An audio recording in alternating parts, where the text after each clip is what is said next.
দিনের এই শান্ত সময়টুকু আমি শুধু নিজের জন্য রাখি, বাহিরের সমস্ত ব্যস্ততা আর কোলাহল থেকে দূরে। এই রান্নাঘর আমার কাছে এক বিশেষ শান্তির জায়গা হয়ে ওঠে।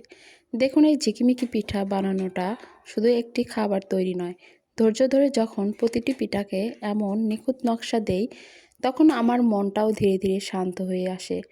এই ধৈর্যশীল কাজটি আমাকে শেখায় জীবনকেও এভাবে সুন্দর করে সাজিয়ে তোলা সম্ভব। জীবনে ছোট ছোট কাজগুলো যখন এমন শৃঙ্খলা দিয়ে করা হয়, তখনই এক ধরনের গভীর আনন্দ আসে। এই শৃঙ্খলা আর ধৈর্য আমার নতুন লক্ষ্যের জন্য প্রয়োজনীয় শক্তি তৈরি করে। কোনো তাড়াহুড়ো নয়, শুধু সৃষ্টি আর শান্তি। আমি এই সুন্দর মুহূর্তগুলো তৈরি করছি নিজেকে ভালো রাখার জন্য, আর আপনাদের সাথে ভাগ করে নিচ্ছি যেন আপনারাও নিজেদের জীবনে একটু আনন্দ খুঁজে পান। আসুন, শুধু রান্না করি না, আনন্দ নিয়ে সৃষ্টি করি।